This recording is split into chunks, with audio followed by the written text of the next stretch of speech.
a dream I know. Deep up my feelings for you. Watch.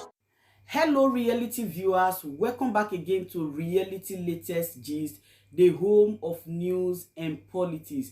For this channel, we dey drop news every day and we dey react to every videos wey comes our way. And na reality news now we dey drop for this channel, and we dey also dey talk am as e be. If today na the first time we say you dey come across this channel, you are highly welcome. Thank you so much for stopping by. And if you are returning subscribers, I appreciate all of una for una massive support to this channel. I say may God bless all of una in Jesus name. Amen. I get video wey I want present to una this very moment, and I go dey follow una dey watch the video. After we don watch am together, make we drop our opinion constructively for the comment section. Like our videos and also share our videos if possible. Bye for now. Good morning, good afternoon, good evening, everybody. Depending on where you are joining me, asim no gadelo no nine namma ono nchaga dikechi maka n'ihi na echi ada agwụ anya ị ga-afụ na ọmụ maka a na-akpọ nwa ada achalugo na-enwere adịgboroja chacha ada Maazị Nnamdi Kanu. If you look at me very well, you will see that na-enwere fake.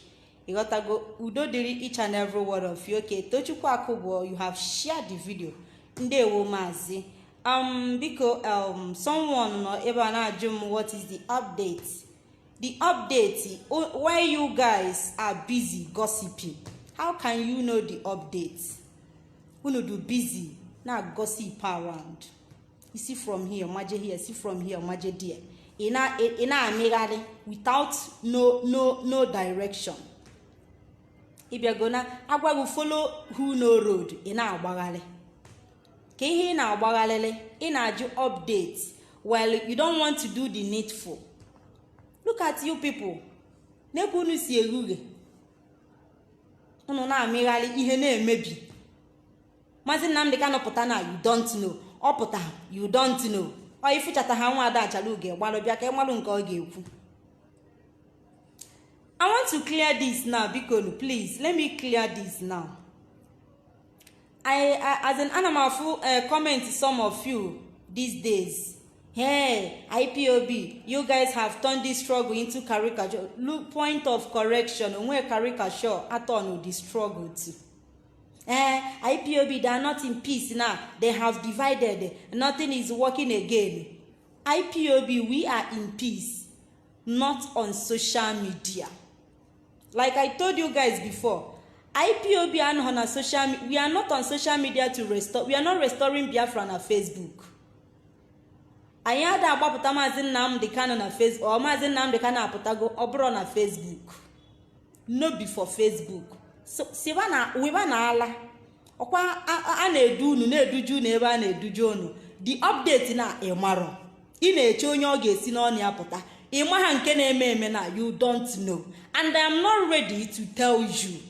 If you go to Nelly Ofegbu, jụọ ya si ama leader ga ọpụtago ka ọ na ọpụtabeghị. Ọkwụrụ si na Maazị Nnamdi Kanu bụ leader unu. Jezienu jụọ madam unu how far. Maazị Nnamdi Kanu ọpụtago ka ọ na ọpụtabero. Ọkwụrụ si na unu nọ na the right side. Look at you unu negodo unu. Ifugo ihe unu mere onwe unu. We think nothing is working again. We are having problem. Point of correction, IPOB, we are not having any problem. Things are working very well na IPOB, not on Facebook. Na IPOB nwere nsogbu bụ na Facebook. Na divide bụ na Facebook. Anyị divide ihe na real life. Okwe na anya, ị nọ na the right path but enwe ihe na-eme. Ịma nke na-eme, Nelly Ofegbu na-lead unu, but you don't know what is happening. Ịmara ihe na-eme bụ ị gaa na page onye comment, gaa na page onye otu aka unu ga-esi wee nọ na isi. We are not going to show you guys road again. Ọkwụnụ si na unu nọ na the right path. Ngwanụ ka anyị fụzie. Jezie gwa anyị ihe na-eme now. What is happening right now? Ka ihe na-emezi kịta. Gịnị na-eme? Maazị Nnamdi Kanu ka nọ na DSS ka ọ nọrọzi. Come out and tell us. Ay Chineke nna, ọ na-awụ nnọọ sometimes nna afụ n'otu awọchi ya na atọ because onwe ihe unu pasitara. Idu nation idu nation ọ ihe unu pụtazi na ọ ebe unu na-agba kemgbe gbọrọgbọrọgbọrọ DOS are not working, DOS are not working, we need a new leader on Facebook. DOS are not working on Facebook. Kịta ebe ka Maazị Nnamdi Kanu nọ still ị ka nọ na Facebook na-awụ ya ala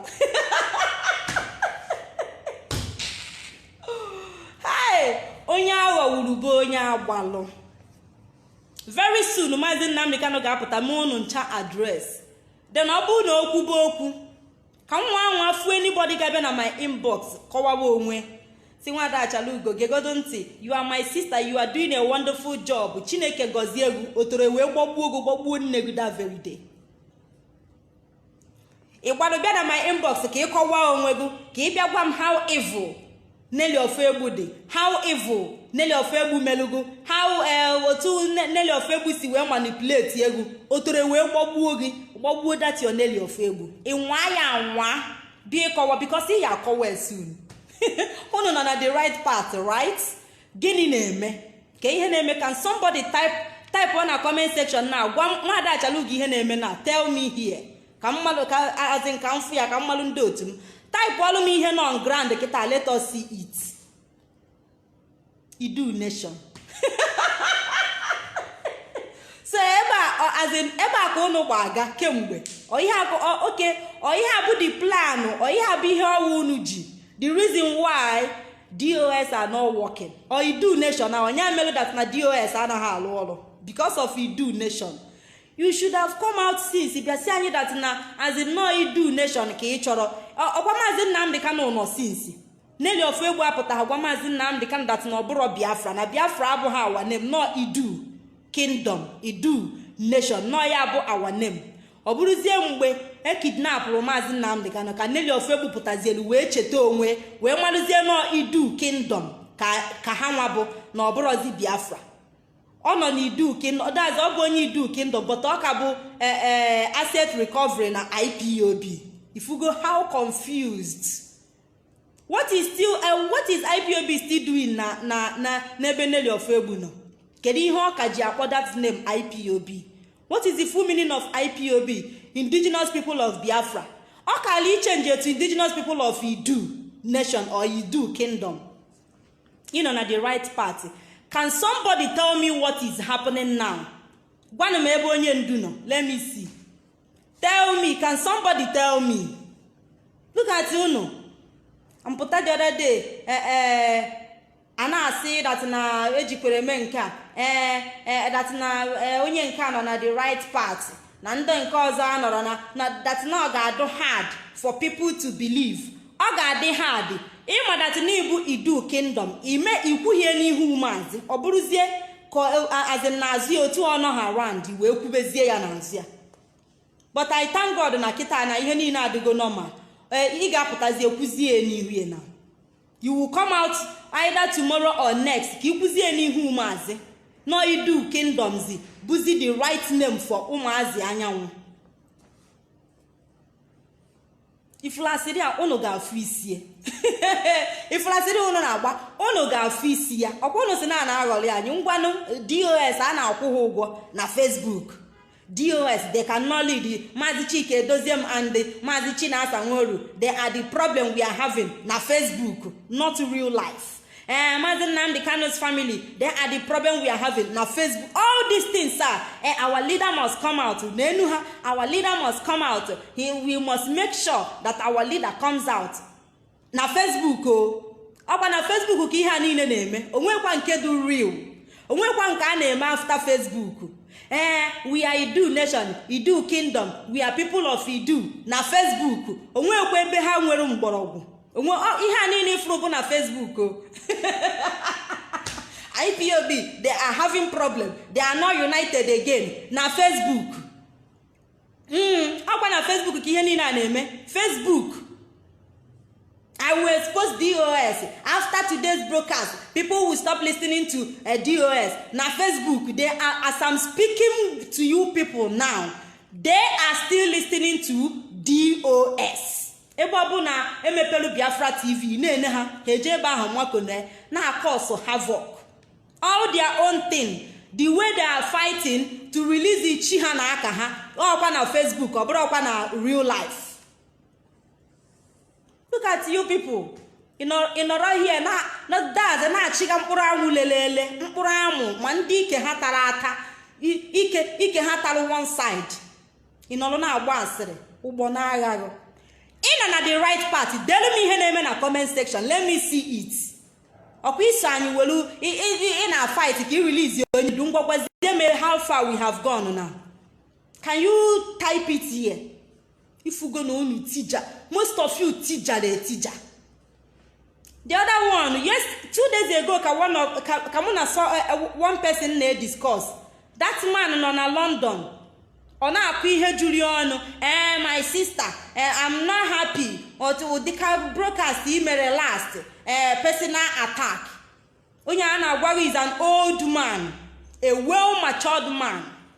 Ihe o mepere ọnụ gwa mbụ datina ebe ọ bụ na IPOB efelugo ka a tụrụ anyị ihe ọzọ nsị a isi gịnị odina anyị ọgbagharịbakwa sị na ọ bụrụ ihe o kwuru datina o nwere mgbe ya ji wee sị datina ọ sị datina ebe ọ bụ na IPOB is no more working ka a tụrụ anyị kwa another thing na IPOB bụ just ihe afọ jiri afọ ji na o nweghị ihe ọ bụ since they are not working let them try another thing. Oluzie mgbe o kwuchalu nke o kwuru Mwesia odina iwa mwesia na m record oge na ihe ikwuru na is on record na okwu ikwuru first na me record ge ogbaghaleba next thing oduzie rest na mu ji wee kwa okay na mu kwere to record him. Why ebe ihe na-ekwu dị mma? Why are you afraid of recording? We ji wee na atụ ụjọ na record oge maọbụ na record oge. If you can, these people, most of all these people Biafra, they are, most of them are evil. The last word on what before on call to your phone and table. Many are called. No the Lord, and the many are called, but few are choosing. If you get our leader, strategy, our leader, Mazen Namdekan, he must be free. We must release him na Facebook. When any other plan how will behind Facebook on a Facebook can end the rubbish Nina. Crazy people everywhere, my brother. More than crazy, useless old cargos every in any age and maybe that's not reasonable, that's not responsible. A man that's not a bunch of animals. IPOB is not working. Who told you that now IPOB is no work? Na IPOB no work rozi ka change another thing ka try ya ha na agbagali na ka amadu the latest that latest ga-egbu gi. Go to Nelly of Ebu, let her tell you the latest okwa as in omu ụzọ ọfụma o change go Biafra to Idu kingdom. Go and meet her ka ọ gwagu the latest ka ọ gwagu na onye ndu anyị ọka nọ na DSS ka ọ nọ nọrọzi na DSS. Go and meet her. Nde nwụrụ anwụ na-aga ije onye gbagide akwụna ike akwụna gwa ọmakpute na IPOB na cause havoc and in anyị fu na group of all these cowards, all these idiots na cause this havoc na social media na claim that n'udo na IPOB. They are all expelled from IPOB. Ọ na-abụ onye mere expel ọpụtazie form ụwa nke during the time of Uche Okafor Mefo, Uche Okafor Mefo ji aka wee mee onwe expel from IPOB. Oje mepe nke bido na aza Biafra Human Rights Radio. That radio anọ 2 months emechie ya. After ka emechirie onwezi ebe ichu Uche Okafor Mefo today manfia. O si na ada emezi, you no do again. Because all these people ma na ebido ala mbụ ọ na-atọ isi iwere ọkpa isi Lagos ilu Aba ị na-adụ awurije na-atakwuri mgbe ị ga-ayi ala 3 to 4 years ibido fade wewe ike njenje agwụ gị. Ọ ihe na-eme na struggle a. Ọ na-abụ onye meele expel ọpụta ọ dị aka ọ ga-agbawe n'igwe, ọ dị aka ọ ga-achị agha, ọ dị aka ọ ga-eme more than Maazị Nnamdi Kanu, but o mee ya 1 month 2 months 3 months ifi ofediwe ike agwụbịa. Ọ ihe these people na-eme.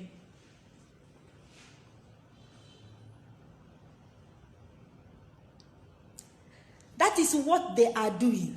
Ihe abịa ha na-eme steady nke ifụlọ na-agbagharị. Stop talking about each other. Discuss on how to release Maazị Nnamdi Kanu na Facebook. atọ na achọrọ i discuss something like that or na Facebook ka a ga-abịa kwubie come and tell us how we are going to, and onye idiot na-ekwu okwu ọ nọkwa Nigeria ọ nọ mba fifiteri, ọ nọ far away land wee na-akọ trash ya. Nwada Ajalugo biko kedu ihe unu nwere ike ime ebe ọ nọkwa far away, onwekwa sọsọ ebe a na-agba asịrị, ebe a na-enye ha empty promise, ọ ebe ha na like, ebe dazi ebe a na-atụrụ ha asị, ebe a na-agwa ha eji dazi etiwe ọzụ bute eke ọcha achasị bute ọcha ha achasị bute, ebe ahụ bụ ebe ị ga-afụ ha ha nọla ebe ahụ na-asụ kọtọkọtọ, a na-eri ha mugu, ụzọ na-adịrọ ị na ha na-agba n'ụzọ dazi ụzọ dị smooth na-enweghị mgboko gbaba ma na ụzọ ahụ na o nwere isi. Anyway ọbụla efu ịpụtara otu a na-agba n'ilo ị na-aja mụgasị pothole mara na ụzọ ahụ na-aga no lead to somewhere. Look at ihe ha na-ezuzu na Facebook. Ịpụta ị na-asị don't be distracted, don't attack anybody, mana those people who na-eme that thing ahụ ka right neli of egbu nwere ịpụta si no idu kingdom ka azinkanya na family ebuzi na ọ bụrụ Nwada Ajalugo. Unu mechie ọnụ, ọ macha something like this for a very long time. Okwuteghe ya n'ihu Maazị Nnamdi Kanu. Ọ bụ kịta anụnwa Maazị Nnamdi Kanu a na-akọwa dat na ndị Nigerian government je kidnap ya, Nelly of Egbu welu that strategy wee pụta. Why na o wepụtaghị ya mgbe Maazị bụ free person? Mgbe ahụ ọ bụrụ kịta ka o were cause problem, ka o were tisa this our struggle. Gekwanụ ntị, let me tell you people one thing. Unu m ihe ndị a na-achọ that name our leader Maazị Nnamdi Kanu ha agaghị ewepụ ya n'ọnụ ha. They will continue to call that name. Our leader is Maazị Nnamdi Kanu, our leader is Maazị Nnamdi Kanu. Then ha megide bịa pool o crowd na nweta more people that believed on them now. You know anya ha drop about that name our leader Maazị Nnamdi Kanu, our leader Maazị Nnamdi Kanu. They will drop that name. Ọ bụrụ na ha drop ya and ha n'anya ha afụ that na ha pull go more crowd to themselves, the next thing ha ga-eme bụ they will start to ihe anụnwa negotiating with the Nigerian government. They will negotiate with them. Ọ bụrụ na negotiate ha anala ego, ha nalụ ha na ego, that ends this struggle. That name Biafra anwụọ, that name freedom anwụọ, onwezi ihe ga-adị ka the same thing Ụwazulike meru. Today ka na anụ Ụwazulike ọka na asịgo na Biafra ga-abịa, ọ dị busy wele ego ọ natara gọọmenti na-alụgodu hotel.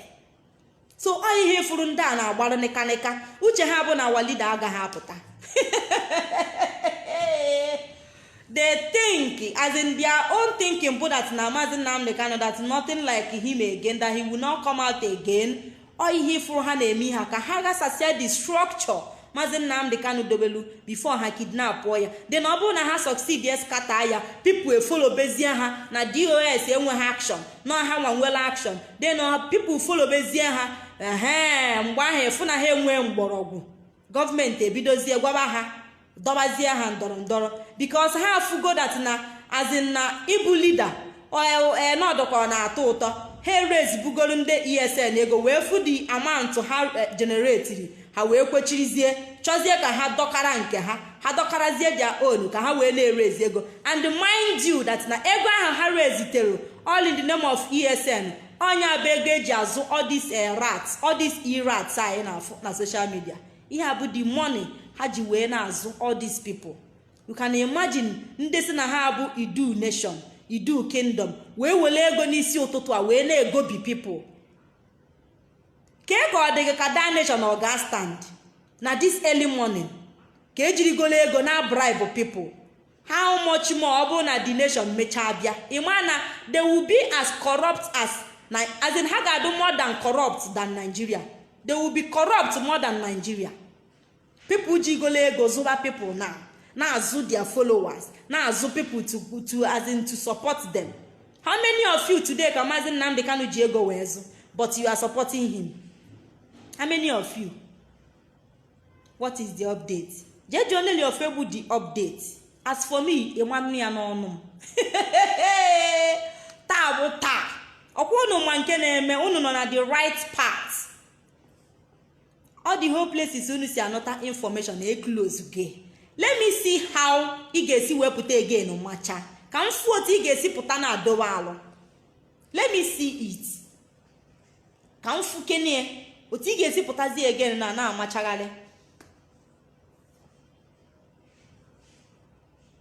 IPOB, they are not in peace on Facebook. IPOB mma, the family not into, we are in peace.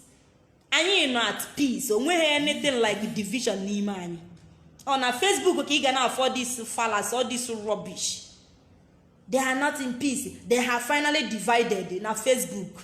They divided the people, the cowards, MLA expel from IPOB. They are the people departing, not we. The disobedient servants, or how they cause all this havoc on social media. IPOB family, they are not shaking on our Facebook. They want our leader to die. They want him to die. No. They want our leader dead. Na Facebook. Okay, achọrọ ka leader anyị nwụọ. Then agbazie nkịtị. Na Facebook ka ha endiri ihe niile ahụ. Onwero. Ebe a ka eji ha. Ihe ga-eji ama na these people do empty bụ onweghị any tangible information ha ji na. Ebe ga-anọ mmadụ na ndị a ga-anya oghe. They are empty. I hope you guys are ready to welcome back our leader. I'm gonna need you ready. Because so many of you do busy now ihe na-eme. And I pray that na gaha amanata ihe na-eme until wagagu. I pray so. I'm gonna need you ready to receive onye ndu again, to hear that thunderous voice. I can't wait. Okay, if you hear now today, all of you na dancing na tonu eneli ofebu. Okay, so ta mo no nchananya. Cool down. I want to go there before. Don't worry. Okay, fogi n'anya. Nke bụ that na that's ipụta otu ikwu okwu ihe la na-eme gị. You will be ashamed of yourself. Ipụta na akọ gị. Well, come out, get out. We love this person. We hate that person. How can you come and love my father and hate me? Is it possible? Are you not a criminal? What a love. If Romanzin Namde Kananya, he is your leader. He do busy, he destroy the structure. That same man, he love does keep you behind. He may destroy yak, he may be here. If you that need way quinsu. Any name in here. Then I want to use this opportunity to make this announcement. Anybody more Nelly or Fairbubu should go and message her. Go and send this message to her. Saying that she should leave Don Prince alone, Sampe Master. Nya hapo that young man alone and come and face me. Can you marry a woman to woman? Can boy kill you film go kwete? Nya hapo that guy nye threatening is in here. Nelly Ofebu is nobody to threatening a Sampe Master. Tell her to come to me. Let her come and drag me. Nelly Ofebu. I said Nelly Ofebu bu apunanti ike. As far as I am concerned, Nelly Ofebu is a useless old woman. She is a useless animal. Send this message to her. Tell her that Namosi no na bagari apuna na America. Let her drag me to prove it. Go and tell Nelly Ofebu to drag me to prove woman na agba na America or no other. Send her this video to her. Come buy the obere film. Okwa afom one animal we send the other day. Okover you look at people you are following. People never do who bold enough to face the congregation, to face people to speak. Just the same way I'm speaking now. She sent one riffraff. Onya go amam $100 ko send the onya. Aputana say Nelly Ofebu said I should send this message to all her enemies. All the people that there was 5 men that wanted to kill her. That she wants to, that he's warning them to stay away from Nelly Ofebu, that she is innocent. Look at in the wrong in a claim in a claim who tell Nelly Ofebu to come and drag me out. Namosio. No, Nelly Ofebu na America, but she is not a doctor. Send this video to her. Let her drag me to prove it. Go and tell Nelly Ofegbu to come and drag me and leave Sampe Master alone. Otu esi ama nwaanyị ka ibe ya bụ challenge nwaanyị ibe. Ọ bụghị ịpụta ije na challenge nwoke ịmadat na ị ga-ekpegbu with your ordinary tears. Inwe ike pụta na n'ihe anụnwa baa akwa si na na-akpọgụ nke a na-akpọgụ nke ọzọ. Ka m kwuo n'eziokwu, akwụnakwụna nwoke kpọọ nwaanyị akwụnakwụna ọ na-aka ewute karịa nwaanyị ịkpọ dazi. So let her come and face me and leave Sampe Master alone. Nelly Ofegbu, you bribed Sampe Master. Stop beating around the bush. You are a criminal. Eba akwụna ntị ike. I challenge you to drag me out. Let me come and prove to the world otisi wee bụrụ akwụnakwụna. Ihe a bụ okwu m na-agwa gị today. Ka m gwazie ewu food that na-ewe atụrụ. Onwe ihe pastara. Come out and drag nwada Achala Ugo. Come and drag me. Ọ bụ that na ịṅụjuru mmiri ala nne gị afọ and nna gị ụlalụ nne gị tupu ime ọmụọ gị. Come and challenge me. Drag me out.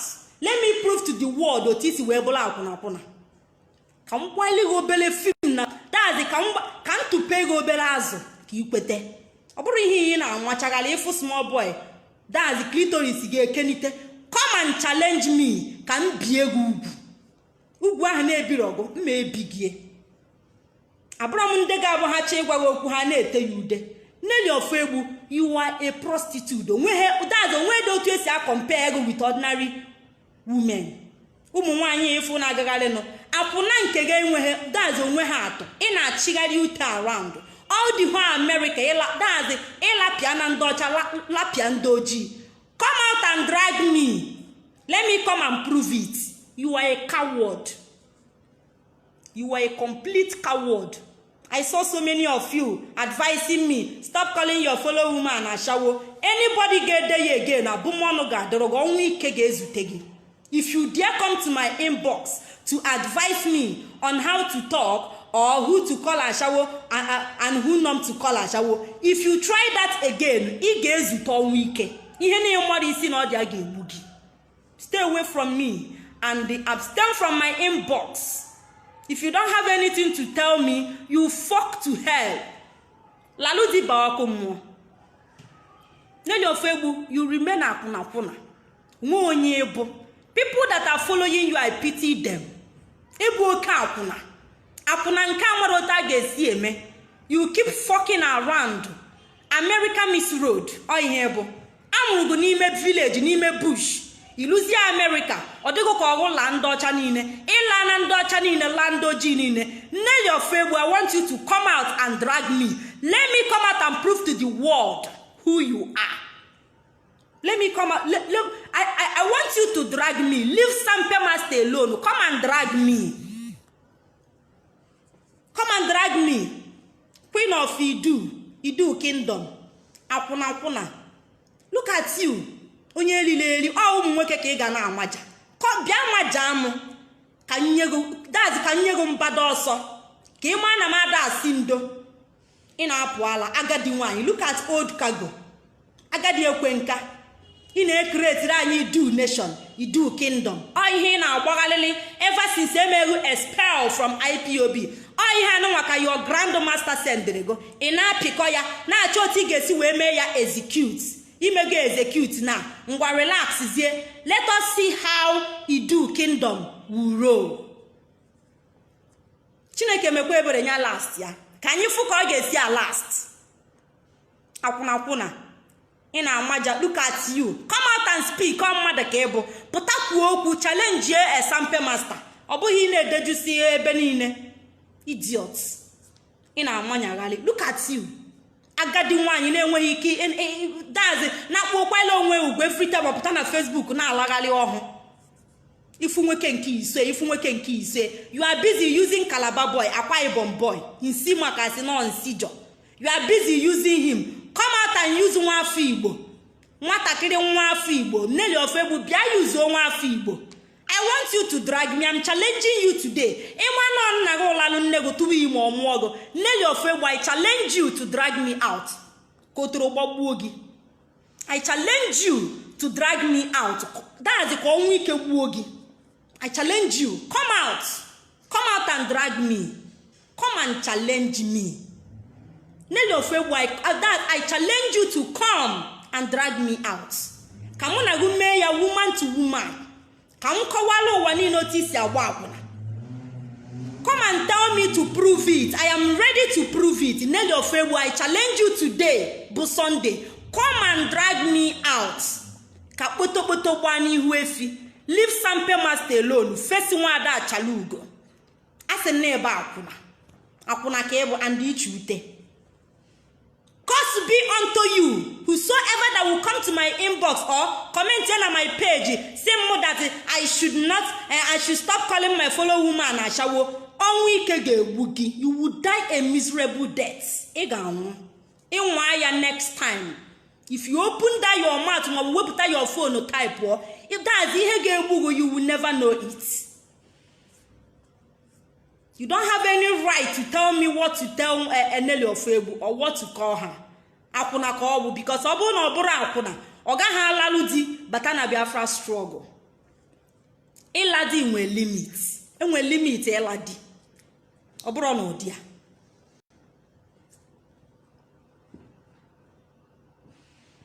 Look at ebe landry, Idu nation, Idu kingdom. Oh ihe ka ige ezuzu. Idu ka ị ga-eji wee je release ye maazi. Idu ka ị ga-eji nweta Biafra. Idu buzi the people working. How many men nọ na that your Idu kingdom? Who are they? Kende ha bụ? What are they doing? Onye nzuzu Chike Doziem have failed. Chinasa Nworu have failed. Two names eji wee gwọrọ unu ọgwụ. Ewere na-eli unu. That's na-eri unu mugu. Oh, Idu over that Idu owepụta na abụ bụ ejecha ọgwụ. Idu kingdom. Useless set of people. Ntu no video gbalobia ka igete nke ige ije kọlọ ha.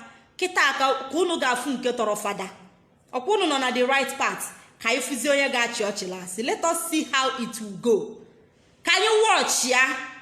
Agwa m unu, can any of you gwa m ihe non grand kita de ya na comment section ka mfia ị na-amịgharị because onwe ha nete na enwa so si ihe ma bụ DOS they are not working, DOS are done, IPOB is not working, let us try another thing. You so say be ihe mo onwe ha nete na enwa onwezi ihe dugu n'isi so mmiri abụnyelugo n'ọnụ ka ị na-abụsịsị by saying that na DOS has failed, they are not doing anything, they have nothing to offer. Also mmiri Nelly Ofegbu gbere gị n'ọnụ onya ka ị na-abụpụta. Share the video to Nelly Ofegbu senior na mo si na obu akwụnachi ute nya hapụ Sampe Master come and face me. Tell Nelly Ofegbu to come and drag me out ka m gwaili afim ka o kwete na nwaanyị ka ibe ka ọ nwalụ that no nwere nwaanyị ka ibe ya. Let her come out. For Sampe Master feel no ga maneuver Sampe Master that no ga chigari aka mkpụrụ amụ. Nelly Ofegbu I command you bịa chigari am ka mfu. You don't that's a ihe na play now. You don't know what is playing. You don't know and you can never know. Mago mando tugu. IPOB they are not in peace again on our Facebook. IPOB family we are in peace. When ihe na-eme anyị. Old stories. So I have the thing my people. Idu kingdom ekenekwa m unu. I greet each and every one of you.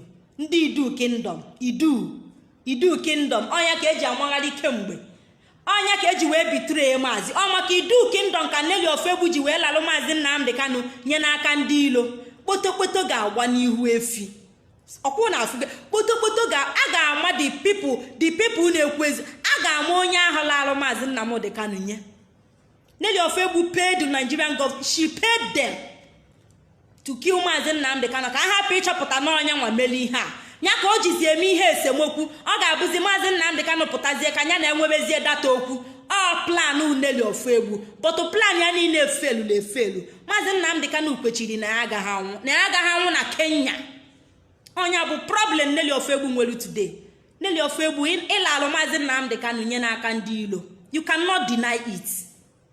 Onwe mgbe ka ị deny ya ịlachapụ ọsọ anụ mpama iji phone number Caroline Okorafọ ịgbaje kpọbịa my love honey Caroline bụzi your love ya bụzi honigo ịmazighị oke nwoke na oke nwaanyị ịgbarukwuru akwụna jekwu nwaanyị ibe gị kpọba ya honey.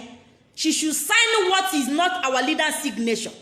Something na afọji ịgwa Caroline ya sign ya ịkpọba ya honey tube ya afa akwụna with ile ụtọ sweet tongue akwụna ọ ihe iji jekwu nwatakịrị amụrụ na America bring ya up na America onwebeghị anything na ọma concerning Nigeria ije ka ije corrupt nwatakịrị ọsịnego no na ọma mmie ọnya ka iji kpọ that lady that girl asị ikwuru ọtọ hate ya overnight because ọ dancing to your tone your useless tone. Akwụna ntị ike agadi nwaanyị na-agba akwụna o nwere ọgbọgọ ka na-agba akwụna Nelly Ofegbu all your mates anago retirement akwụna ibe go nọ your age anago retirement. Nelly Ofegbu for heaven's sake for kingdom's sake for God's sake nazie retirement na ashawo ike ga dry go up your nyash don dry ike ga akpọgo nkụ onwezi anything gemezi nwoke entice n'ebe nọ ahụbụ utiziri eti onwezi anything nwere ike ni nwoke amụ ebe nọ. Nelly Ofegbu nazie retirement ọ na-agba akwụna gbagide ọ na retirement. Nelly Ofegbu na retirement na akwụna abụrụ ọlụ akwụna no be job na retirement hapụ IPOB aka hapụ IPOB alone. They are not your problem. They are not the reason why you are husbandless. Inwero di onweghị anybody ga-akpọ onweghị nwoke na-aza afa ya onweghị nwoke na-asọ nsọ ya onweghị nwoke nọ under. Nelly Ofegbu for kingdom sake nazie retirement na akwụna etinye n'ego ike gị ụkpọrọ nkụ alaghị atago onwezi ihe nete mfọrọgo n'ahụ ịgwụrụ you are finished. Ọ na-ebe nọ ka Jizọs na-esiara anya si it is finished ọgwụgo onwere ozi ịgwụrụ agwụ. Hapụ IPOB aka ha bụrụ nsogbu gị leave them alone. Hapụ Maazị Chike Edozie m aka ọkwa ikreti go idu nation idu kingdom gbaruzie akwụna lalụzie n'ụdị lalụ gbagobezie lalụzie dị gbagobe. Hapụ Chike Edozie m aka hapụ DOS aka lala akwụna gụ jebe hapụ ha aka go and do your thing ka anyị fụzie ka ị ga-esi agba ụfụfụ ka anyị fụ gị hapụ anyị aka. We are in peace onweghị na-eme IPOB nothing like division onweghị katakata nọ die bụ na Facebook not in our family not na reality. Anyị nọ in peace. We are not restoring Biafra na Facebook. Anyị anaghị achọ Biafra na Facebook. Maazị Nnamdi Kanu bụkwa na Facebook ka o si wee pụta na-release it today ọ bụghị from Facebook. Nelly Ofegbu hapụzie anyị aka lalụ digo inwetego your own group ngwa lalụ ha jebe make sure na lalụ ụmụ nwoke niile nọ die fuck them all no pity lalụ jebe anụ mpamala bigoro na territory egwu agbago nkịtị na-erughe. My people, I greet you all akwụna once ịnụrụ that my malụ na akwụna gbaba maka ọ ga-eri gị ọ ga-alagola nna gị onye enweghị nsọ. Nelly Ofegbu enweghị nsọ when it comes to dazi okoroto nwoke ọ bụ anything ọbụla dị n'okoro nwoke. Nelly Ofegbu enwero nsọ ụdị onye ahụ ka ị na-eme expect ka dazi ka ọ bịa gwa gị ihe a ga-eme ka o nwetalugu Biafra. akwụna ga-enwetalugu nwere onwe na this generation ka anyị fụ ka the magic ga-esi mee na. Let us see how it's going to happen. Okewago onwe okewapụgo kịta ka eke dazi ahọgo ụkwa na ahọ ile ya ahọ ọnụ ụkwa họ ile ya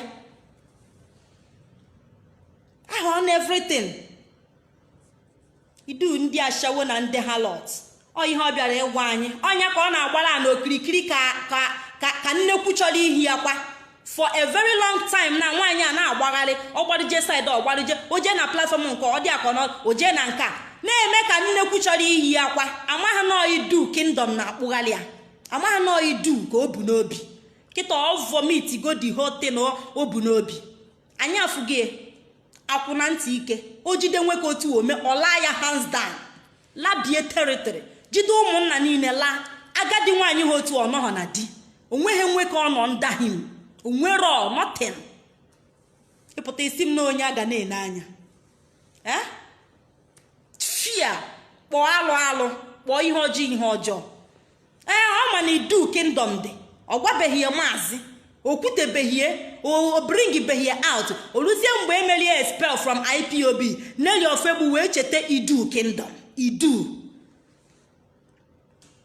onye alamala lalụ jewe ị ga-alagodo nwụọ na alamala ọkwefụrụ alamala ga-eri isi gị alamala ọ ga-eri isi gị maka chika ngwa gị ịdụ bizi na-agba ncha with this Akwa Ibom boy gbara ncha gaba ka m fụ otu ị ga-esi ji alamala nwetara Idu Kingdom. Let us watch and see. Gwana ya bịa face ya drag ya m out. Come and drag, mention my name. Drag ya m out ka otoro gị. Drag me out. Hapụ Sample Master aka. Hapụ that young man aka. Ọ bụrụ your age. Idebego obere oge na-ekọgheriwe. Come and face me. Nwaanyị ibego ka m bụ. Nwaanyị ịbụ ka ịbụ. Nwaanyị ịbụ ka m nwa bụ. Come and face me. Ka ntie gị ịchaka ka ikwete. Ka ntie gị ijele n'isi. Onye oshi. Akwụna gbaka ute ọtọbiri na nkete. Ịgbakago ute gị. Onweghị ene dị nwere. Ịpụtazie na iwere IPOB na shine. Kedu onye nwụrụ gị? Ọ nna gị lalụ nne gị tupu ime ọmụọ gị. Ọ bụ na nna gị truly lalụ nne gị tupu iwe o wee mụọ gị. Come and drag Nwada Achalugo out. Bịa drag ya m out. Ka anyị malụ mbe na bụ nke bụ oke. You have failed woefully. Na ebe landịrị onwe gị, look at how you useless yourself. Ịkwụlụ ọtọ that's destroy you onwe gị. Ọ maka Idu Kingdom ka iji eme ihe niile ị na-eme. Ndị DOS nye ọdị kwugharịa maka Idu. Imegoni establish ngwazienu follow it. But hapụ anyị Maazị Nnamdi Kanu can never be your leader. Never. Onwe mgbe ka ọ bụ leader gị. Onye alamala. Gịnị ka iji kpọ Kanu nta Kanu asị? Gị ka iji kpọ ya asị? Lalụ jewe ọkwefu gị ihe a ngwago ka ngwago lalụ na-eje. Anyị na-abịa. Anyị ga-afụ ebe ị ga-ala ndị onwe gị. Madam Idu Kingdom. Onye ohi. Ụgwọ ọnwa ga-ezuru gị, overtime ga-ezuru gị. Ịbịa na IPOB, iche na ebe a na-egenerate ego. Iche na IPOB bụ ebe a na-egwu wayo, ebe a na-scam. Enyeghị chance ka ị scam ịgbaghalịba. Mgbe ahụ ka iji mmadụ that na DOS, they are not working. They are not doing anything. They are the one that sold that. How did you know that they sold our leader out? Nelly Ofegbu, who told you that they sold our leader out? How did you know if not you that sold him out? Keke isi man no so as the next sell ya out. Evil akuna. Akuna na-eme evil. Keke isi man no sold our leader out. How? They sold him out. Who told you that? Onye ndu anyị out. That's why you wepụta na-eme everybody accused. Look at a wonderful woman, as a responsible mother. Madam Nnenna ya anya. A reasonable woman with ihe anụnwa dignity. Ka ịpụtalụ bido na-akọgheli Nnenna ya anya riri ego, Nnenna ya anya. Somebody should hold that woman. Somebody, Nnenna, can you come out and show us your phone? Your conversation last with our Onyendu. Come and show Caroline, Madam Secretary. Today, all those people, they are all innocent. You are the black sheep of the family. Go bụ aswana na akọhuji. Go back that's a cause of problem na this struggle. Efopu gogo can fukwo otu agesi we me somebody accused wrongly. Let me see how it will happen again. Efopu negu n'ike, eforu negu fopu. Let me tell you, Nelly Ofegbu, for your information, there is no more space for leadership na DOS. No more space. Where is the space for you guys? So if you are eyeing that position, if you are dreaming again to lead again, I get them before not be property. That was then, this is now. You can never lead us again. You are evil. Go na Madam Oyibo ka say no Madam Blackie. Amamihe na akwa ya akpọ. Onye nke ahụ nke ebugodo ofe nkupu. That's nnuwe na ọ da fenti. That's enwebe time ya. Agụ nwa bụ onye na front onwego. Ịpụta ighebe akwa gị niile oghe. Ị na-eseduce ụmụ nwoke wite ahụ gbara anịgịnị. Body we don't shrink. Nya ka iji eseduce nwoke n'enu gị. Okay, nna Kenneth ngwa rest in peace. Rest in peace. ịgwa di nne gị na onwere topic today. Go and talk to your mother. Say, mama, inwere topic today. Rest in peace. Get out from this page. Ngworo. Idiots. Ego. Nweke doka ge gbanwu ofufu. Chalugo ga-agba ofufu. A grown up old idiot dịka gị nweke dimkpa. Ịgbanwu ofufu. Nwaanyị na-agba ofufu. Nwaanyị woman. Nelly Ofegbu, all group Nelly Ofegbu na-eji ahụ gbara aneghene. Shrink body. Body ahụ fila afi. O were ya bịa na o mepesia singlet ye dobe ahụ na-eko ọma ha na ahụ ya kpọrọ nkụ ewu. Biko my people jare ihe nchọrọ egwu n'obodo asị na something is happening but onwere onye ma ya nọ ihe emego but follow Nelly Ofegbu, go and meet Nelly Ofegbu nyagwagu the latest now. Let her tell you onye amacha ncha ọma everything onwe ihe na ọmaro ọma that's ihe ga-eme next 10 years Nelly Ofegbu ume. So go and meet her now. Si anya gwa gị ihe on ground now. What is the latest? Ke latest ke the update anya go update ka anyị nụ.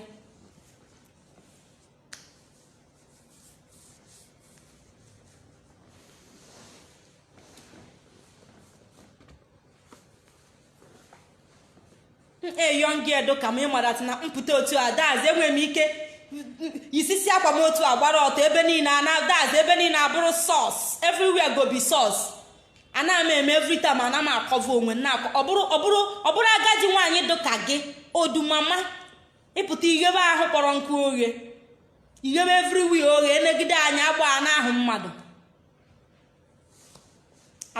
atụrụ awụsa na-edobe ahụ iduke ndọ nya gbuo daz ọ ga-egbu ya n'ọgba anyị ga-ama ebe ọ ga-agbaje ọkwa onye nduwe don't worry anyị ga-ama ebe ọ ga-agbaje na anyị ga-ama ebe ọ ga-agbaga. Nelly Ofegbu ka ngwa gị apụtabeghị ngo onwebeghị ihe ngwalụgọ. I never remember you. Dide m echetegu ọkwa ifogo nwa bụ Nelly Ofegbu dide m echetegu ọ ga-aka gị aka. I never tell you anything onwebeghị ihe ngwa agọ but ka mmoda na aṅụ na ngwọ nke bụ nkwụ na-abịa.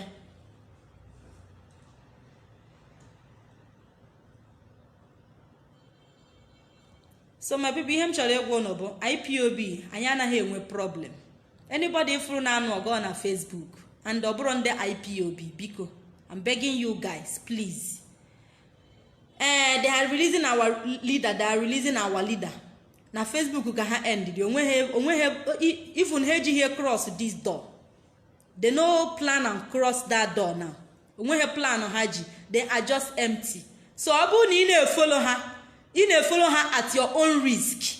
Malo that ni na-follow her at your own risk. I just kpachala anya na-follow her.